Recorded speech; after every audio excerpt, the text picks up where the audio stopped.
Un château, une table ronde et des exploits extraordinaires. Qui n'a jamais entendu parler de la légende du roi Arthur? L'espace d'une saison, la forteresse de Chinon nous replonge 1500 ans en arrière et nous fait revivre l'épopée médiévale.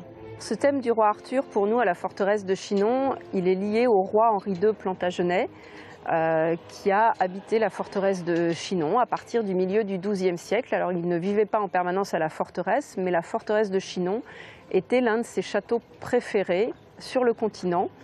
Et vers le milieu du XIIe siècle, ce sont les Plantagenets, et particulièrement Henri II et sa femme Aliénor d'Aquitaine, qui ont demandé à leurs chroniqueurs, à leurs biographes, de mettre par écrit la légende arthurienne.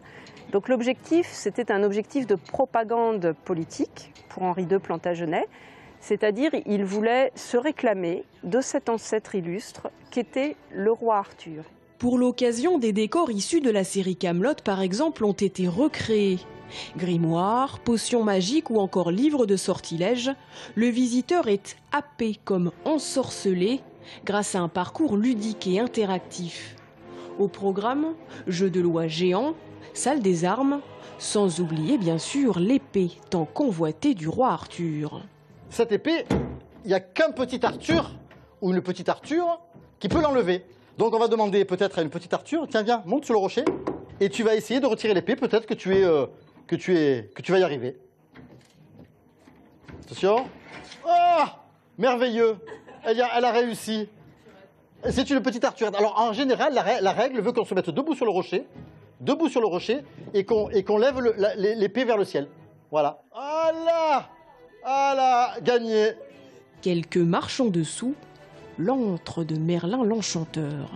Il est en train de travailler, on voit encore les ingrédients qui ont été pilés dans le pilon avec tous les petits accessoires.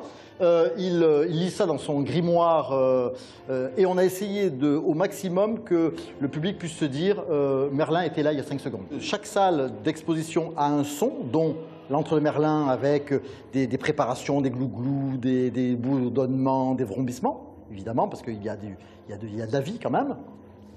Et il y a aussi des odeurs, c'est-à-dire qu'à chaque salle, on met, comme par ici par exemple, il y a une odeur de corne brûlée qui va se diffuser pendant toute la journée, de façon à ce que quand on descend, déjà on descend dans l'escalier, on entend des bruits bizarres, mais on a aussi une odeur. Vous l'aurez compris, la légende du roi Arthur, l'une des plus populaires, reste une source inépuisable d'inspiration. L'exposition fait appel à tous les sens, olfactifs, visuels, tactiles.